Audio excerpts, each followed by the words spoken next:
Welcome to A Student of Leadership, a micro-podcast where leaders are made one habit at a time.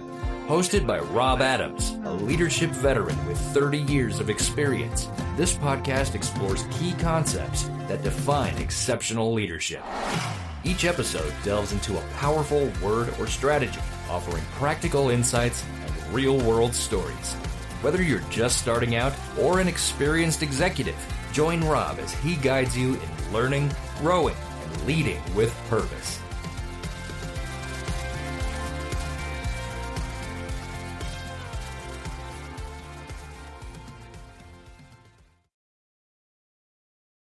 Hello, everyone, and welcome to a Student of Leadership podcast. I'm Robert Adams, and this is episode 68, How to Lead When You Do Not Have Authority.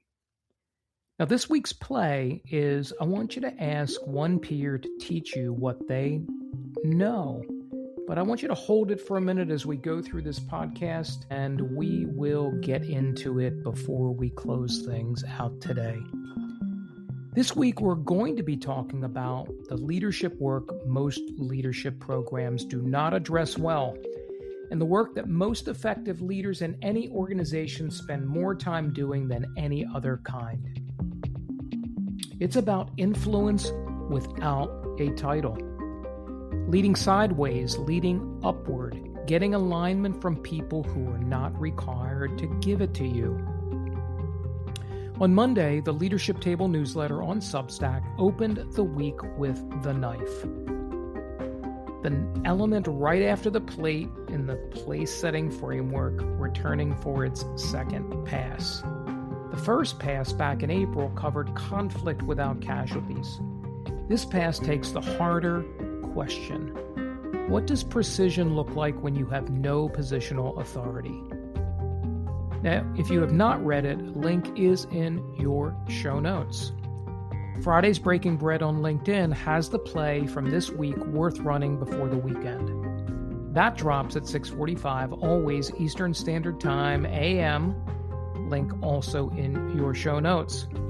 And if you missed last week's episode 67, we opened June with the plate for its second appearance, looking at what a leader serves their team in an exhausted season, anchoring on the Red Lobster turnaround story. That episode is in your feed, and it's worth going back for. I want to start today's episode with an observation that has held true for me for over 30 years. The leaders who actually matter most in any organization, the ones whose voices carry weight, whose proposals get taken seriously, whose absence from a room changes the room, are rarely the ones with the highest, most senior titles. They are the people who built influence quietly over years, who showed up consistently, who invested in others without obvious return, and whose authority is essentially independent of where they sit on the org chart. Now, that kind of influence is the most valuable currency in any organization. It is also the kind almost nobody is taught how to build. Most leadership development is built around positional leadership, how to manage a team, how to set company strategy, how to handle a difficult report, all of which assumes that you have authority over the people you're leading. That covers maybe 20% of the actual leadership work most people do. The other 80% is influence work, aligning peers, influencing leaders above you, getting alignment from the people who do not have to do anything you ask. That, everyone, is the leadership work that determines whether anything you build actually survives the first time someone moves teams or changes roles. The Center of Creative Leadership has been researching this for decades. They've studied thousands of leaders across many industries, and the pattern is consistent. The leaders rated highest by their peers as influential, regardless of their formal authority, share these very three important traits. The first is genuine expertise. And what I mean by genuine is they've earned it by doing the work and not reading about it. It's not theoretical, it's actual. It's the action they've been doing. Now, I've watched leaders who walk into food distribution operations with credentials, unbelievable resumes, impressive on paper, and zero influence on the ground. And I've watched leaders walk in with no impressive credentials at all and earned enormous influence within weeks because they knew what they were talking about. The difference was always the same. The first group could describe the work. The second group could do the work. People defer to people who've been somewhere they have not been. Title does not create that. Time and doing the reps create that. The second is consistency. The same person in different rooms. Now, this one is rarer than most people think. Most leaders, including some genuinely good ones, modulate themselves significantly based on who they're talking to. They have a different tone with the C-suite, different tone with frontline, different tone with their peers. People notice this faster than any leaders realize. And it's costly. Reading an inconsistent leader is exhausting. And people stop trying. The leaders who have the most influence are the ones whose tone, standard, and posture are all the same, whether they're talking to a junior driver or a board member. That consistency is its own form of authority. Now, I call that they're the same. They're consistent in their front stage and their backstage. Now, the third is genuine interest in other people's success. And this is the one that separates real influence from political maneuvering. The leaders described as most influential by their peers in study after study are the ones who have invested in the success of people around them with no obvious return on investment. They share knowledge. They make introductions. They flag opportunities. They give credit publicly. In fact, they go out of their way to help someone whose career they had no business caring about. Over time, that investment compounds into something a title cannot replicate. A network of people who would step in front of a moving truck for that leader and who would tell other people they would do it.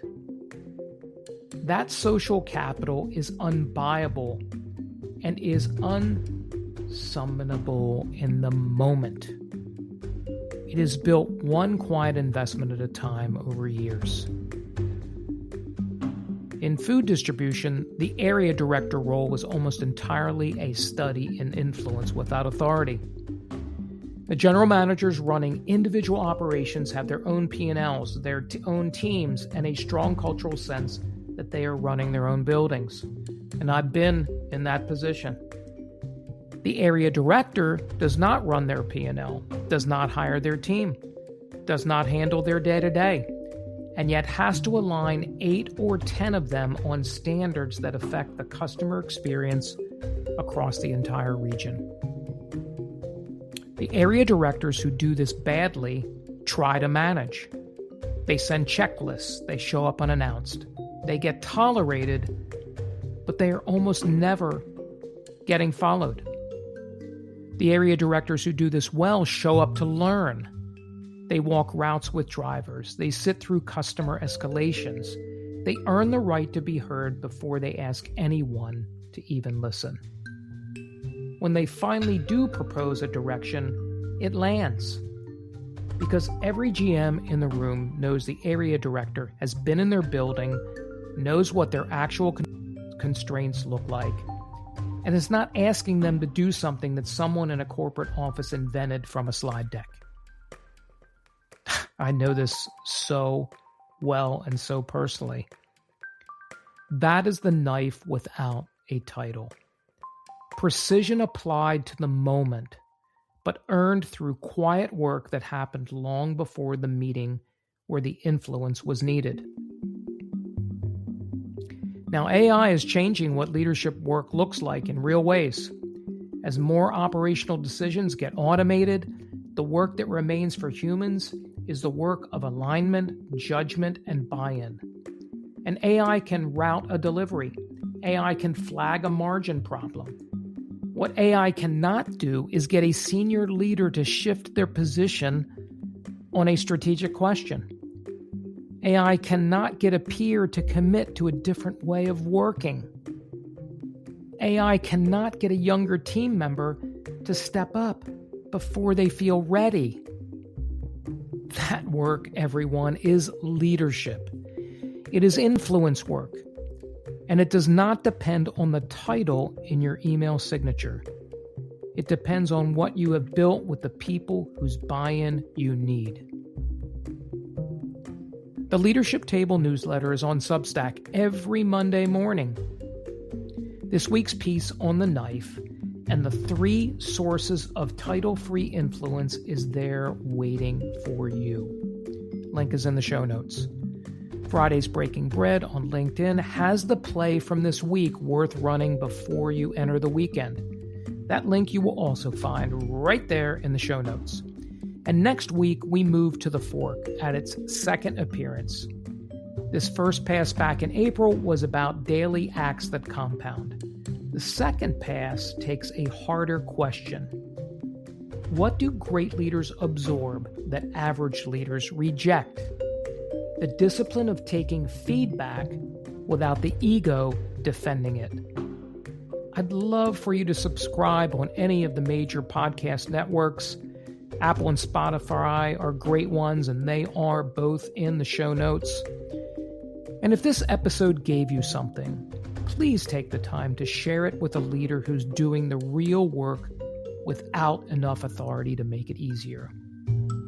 There are more of them than there are any other kind of leader, and they deserve the recognition. Run the play this week. And this week's play is to ask one peer to teach you what they know. Pick one peer or skip level, ask them to teach you something they actually know, and then apply it within the week. Tell them what happened. This is the knife without a title. That is work. Thanks for listening to A Student of Leadership. I'm Robert Adams. And just like you, I'm still learning too. Take care, everybody.